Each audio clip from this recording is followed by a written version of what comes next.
Rebonjour, j'espère que vous avez cherché cette table de vérité-là. C'est vraiment important.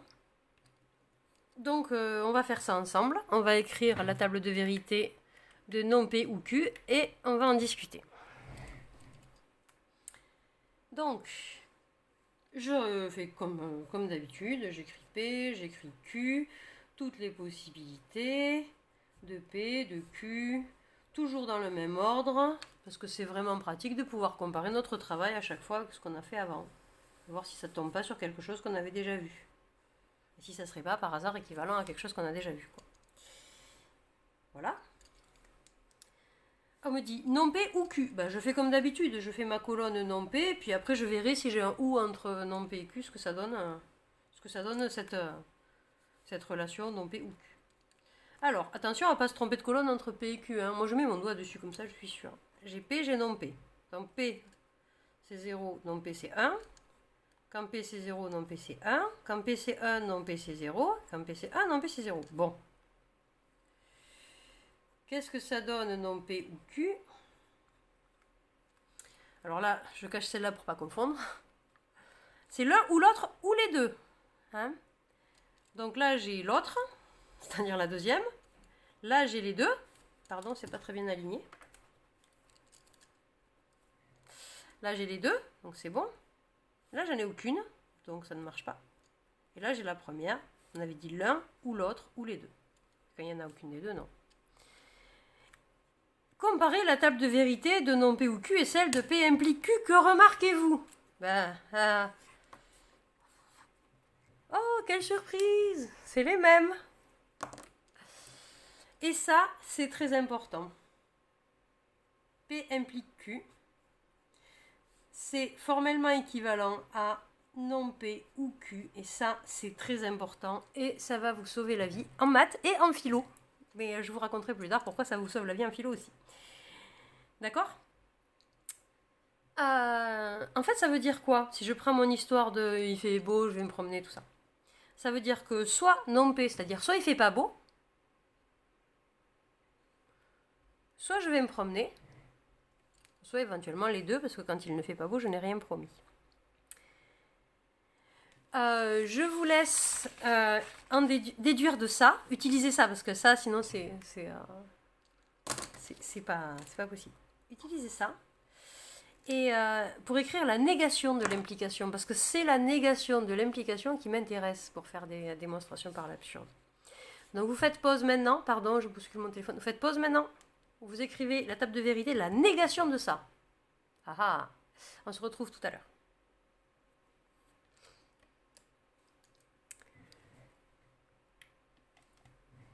Alors, j'espère que vous avez écrit la négation de ça. Donc soit vous l'avez fait avec une table de vérité comme je vous l'ai demandé, soit vous avez été malin et vous êtes rappelé de ce qu'on avait fait avant. Et peut-être que vous êtes dit, bon, ça marche aussi avec la table de vérité, hein, bien sûr. Non, non P ou Q, vous allez trouver la même chose avec la table de vérité. Vous êtes peut-être rappelé que ça peut se distribuer là. Ça va se distribuer sur le non P, sur le OU et sur le Q, comme on l'a vu tout à l'heure. D'accord? Donc là, je vais obtenir non P. On va voir après. Le non qui se distribue sur le OU, ça donne un et, on l'a vu tout à l'heure. Et le non qui se distribue sur le Q, ça donne un Q. C'est-à-dire que là, non P, c'est P. Et non Q. Donc, la négation de P implique Q, c'est P et non Q. C'est-à-dire le cas où il fait beau et je ne vais pas me promener. C'est-à-dire le seul cas où j'ai menti, en fait. Évidemment, si vous faites la table de vérité, vous allez vérifier exactement la même chose. À titre d'exercice, je vous demande de comparer de la même manière.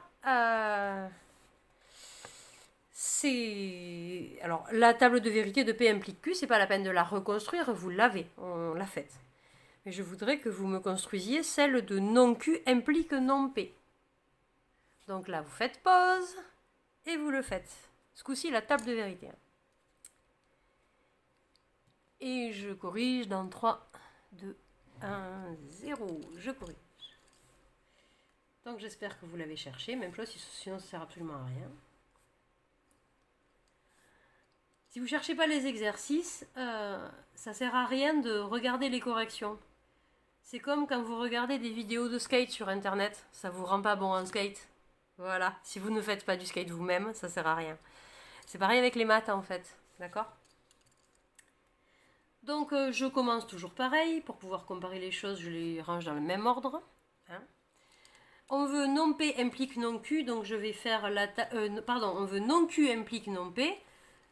Je vais faire la table de vérité de... je peux commencer par non P, comme ça je serai dans le même ordre, ensuite non Q. Donc je regarde P, sa négation. Quand j'ai 0, je mets 1. Quand j'ai 1, je mets 0. Voilà. Et non P et non Q implique non P. Qu'est-ce que ça donne ?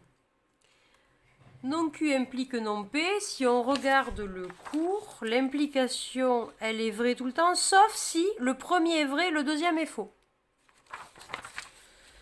Donc, sauf si le premier est vrai, quand non Q est vrai, et le deuxième, non P est faux. C'est-à-dire, sauf là. Où non Q est vrai, et non P est faux. Là, elle est fausse. Partout ailleurs, elle est vraie. J'espère que mon corrigé est à jour, parce que je vois du... Ouais, non, c'est bon. Et si je compare cette table de vérité avec celle de P implique Q, j'ai 1, 1, 0, 1, et ici j'ai 1, 1, 0, 1. C'est la même. C'est la même. C'est la même, mais vous le saviez déjà. C'est la même, vous le saviez déjà, parce que ça, c'est la contraposée. Dans le théorème de Pythagore, si je prends P, le triangle et rectangle, et Q, l'hypoténuse au carré, c'est la somme des deux autres côtés au carré. Voilà. Et la contraposée, vous la connaissez très bien. Vous savez que si jamais le carré de l'hypoténuse, c'est pas la somme des deux autres côtés, alors le triangle, il n'est pas rectangle. Ça s'écrit pas comme ça, hein, mais on se comprend. Donc la contraposée, non seulement vous la connaissez, mais vous avez l'habitude de l'utiliser. Bien, j'arrête la vidéo ici pour l'instant, et puis on se retrouve juste après pour l'équivalence.